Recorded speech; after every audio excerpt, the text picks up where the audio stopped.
Seeds of Wisdom RV and Economic Updates Monday afternoon, the 7th of October 24. Listen to the full version on the official dinarreport.com website and become our supporter on Patreon. Good afternoon. Dinar recaps. The crypto executive WHO could soon be running the SEC. Wall Street's top cop is headed for a clash with the trendy online brokerage firm Robinhood. The regulator could be picking a fight with its next boss, too. Robinhood Chief Legal Officer Dan Gallagher is emerging as a leading contender to head the Securities and Exchange Commission should Donald Trump win back the presidency, according to a dozen former top regulators, lobbyists and securities lawyers. He'd be a natural choice, one former senior SEC official told him. But Gallagher, a one-time SEC commissioner who is known for his affability and political chops, may find himself sparring with the agency first. The SEC is weighing a lawsuit over Robinhood's swelling cryptocurrency business in a case that would mark the latest salvo in Chair Gary Gensler's crackdown on the $2 trillion market. The SEC is looking into whether Robinhood is operating an unregistered broker-dealer and clearing agency in the crypto markets. Charges are not guaranteed, but if the agency does sue, the resulting legal battle could thrust a new and awkward spotlight onto Gallagher, just as the race for the chairmanship heats up. For his part, Gallagher has a message for the SEC: don't do it. It's a dog of a case, he told them. Robinhood, Gallagher said, offers trading in a fraction of crypto tokens compared to others that have hundreds on their platforms. And the company doesn't have any crypto lending or staking products, he said. We've been foregoing revenue for the company by not going hog wild listing coins, and I think that puts us in a very, very unique position, Gallagher said. Shooting at the good guys is a really bad policy. An SEC spokesperson declined to comment. 8 years ago, a rotating cast of characters from the financial, corporate and legal worlds swung through Trump Tower as they sought to join the then incoming president's administration. Now, as evidenced by Gallagher's brewing candidacy, the revolving door between government and industry appears primed to start spinning once again if Trump wins. This is the name of the game. Get the fox in the henhouse, said Richard Painter, who served as chief ethics lawyer for President George W. Bush. Other names floating around K Street as potential SEC chairs under Trump include former Commodity Futures Trading Commission Chair Chris Giancarlo, who is known online as Crypto Dad. Former SEC General Counsel Robert Stebbins, now a partner at the law firm Wilkie Farr & Gallagher. And current SEC Commissioner Hester Pierce, who occupies a Republican seat on the agency's 5-person commission. Yet Gallagher's ascendancy to the chair has long been a matter of when, not if, for some Republicans. Dan would be great, Representative Bill Huizenga, R-Mich, told our Jasper Goodman following the House Financial Services hearing where Gallagher testified last month. I've had a great relationship working with him, even when we disagreed on some stuff. Ultimately, you want someone who's thoughtful, experienced, and not just ideologically politically driven, the Michigan Republican said.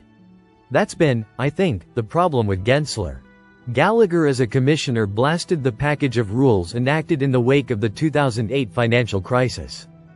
He called for a sweeping review of trading in the U.S. stock market and was early to raise concern about the SEC's internal courts, which have since been declared unconstitutional in certain cases by the Supreme Court.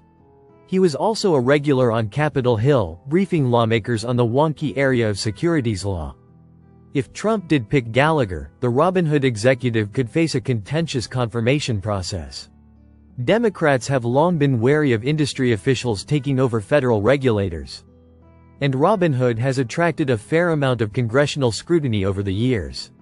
Remember GameStop, the bizarre market phenomenon of 2021 when Robinhood had to cut investors off from buying more shares in the beleaguered video game retailer's stock, drawing the ire of lawmakers across Capitol Hill? But Gallagher argues that was then. The company has since overhauled its compliance and risk management programs, he said. And as for any revolving door concerns, he says having experience both in and out of government is a good thing. Whether Gallagher would want to leave Robinhood is unclear. He told him that he loves his job and that it's an honor to have my name included in any discussion of who may be the next SEC chairman. Make no mistake, though, Gallagher has clear issues with the SEC's direction. Just ask him about crypto. He told him that if he had been chair in the last few years, there would be tailored rules on the books already. As the industry has long been seeking, offering a path forward for at least a baseline registration system for crypto exchanges and brokers. And even then, Gallagher believes there would still need to be legislation. I would have done things differently, he said. I've known Gary for a long time and have a lot of respect for Gary, but, on this one, I disagree with him. Nasdaq published application to begin the procedure for listing and trading shares of Hashdaq's Nasdaq Crypto Index US ETF. Sen. Elizabeth Warren will debate lawyer John Deaton twice in October. Many crypto proponents suggested the race could be a referendum on digital asset policy in the U.S. Senate, with polls showing Warren leading by at least 20 points. Massachusetts news outlets are reporting that Democratic Senator Elizabeth Warren and Republican candidate John Deaton will debate each other twice before the 2024 election, on October 15 and October 17. According to an October 7 notice from New England Public Media, the outlet and GBH News will host a debate in Springfield between the two senatorial candidates on October 17. Moderated by political reporters Adam Riley and Soraya Wintersmith. Senator Warren and Deaton will also appear in Boston to debate on October 15 on WSBK-TV. It's unclear if digital assets will be a topic between the two candidates at either debate. Cointelegraph contacted GBH News, who said it would not share the topics in advance. Future of crypto policy in U.S. Senate? During her time in office, Senator Warren has been outspoken about her criticism of cryptocurrency, associating digital assets with funding illicit activities. Deaton, a lawyer, has backed Ripple and other crypto firms facing litigation from the United States Securities and Exchange Commission, SEC. Several September polls showed Senator Warren with more than a 20-point lead over Deaton in an election many expect to be a referendum on crypto policy. The Republican candidate claimed on social media that the SEC is pursuing an anti-crypto agenda through its enforcement actions and criticized Chair Gary Gensler. Many Democratic lawmakers and candidates have called on members of the party to change their hostility toward the crypto industry as presidential candidate Kamala Harris runs against Republican Donald Trump in November. After announcing her candidacy in July, Vice President Harris made her first public statement on digital assets in September, pledging support for the industry. Commonwealth Unity Fund, a political action committee backed by many crypto proponents, and Gemini co-founders Cameron and Tyler Winklevoss have supported Deaton's campaign through contributions or media buys. According to Federal Election Commission records, as of August 14, Deaton had raised roughly $1.8 million in his bid for the U.S. Senate in 2024. With roughly $830,000 in cash on hand. Senator Warren had raised roughly $19 million since January 2019 and had roughly $5.3 million in cash on hand as of August 14. Warren represents the big banks. The SEC is living in past. Tim Draper slams Gary Gensler, discusses Ripple case. With the recent Ripple appeal, the SEC and its chair Gary Gensler are back in the spotlight as the XRP community voices strong opposition to the agency. This new twist has extended the already delayed case timeline, with some speculating it could now stretch until 2026.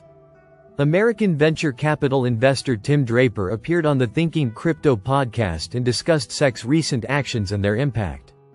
Ongoing challenges for the SEC. Draper noted that Gary Gensler, the SEC chair, has faced losses in court, not just with Ripple but also with the Grayscale lawsuit and others. This raises questions about the SEC's strategy and effectiveness in regulating the crypto industry. Predictions for the future. One of Draper's key predictions is that eventually, the incumbents currently fighting against cryptocurrency will begin to adopt it. He expressed optimism about the political landscape, mentioning that at least one, if not both, presidential candidates are starting to embrace Bitcoin and other cryptocurrencies as tools for innovation. Innovation beyond borders. Draper brought to attention a critical issue. Many innovative American companies are geofencing their products, meaning they are limiting their operations to outside the U.S. due to the restrictive regulatory environment. He said that while innovation thrives globally, American companies are at a disadvantage because of the SEC's outdated regulations. The need for change. Draper argued that the SEC is operating under an 80-year-old set of laws, which are no longer relevant in today's fast-evolving tech landscape. He stressed that if the US wants to maintain its competitive edge, particularly in Silicon Valley, it must embrace the innovation happening in the cryptocurrency sector. Political encouragement. Draper said that both presidential candidates appear to recognize the importance of cryptocurrencies. He noted that Donald Trump has positioned himself as the crypto president, even stating he would fire Gary Gensler. Similarly, Kamala Harris seems to share these sentiments, which Draper finds encouraging. Listen to the full version on the official dinarreport.com website and become our supporter on Patreon. Source: Dinar Recaps.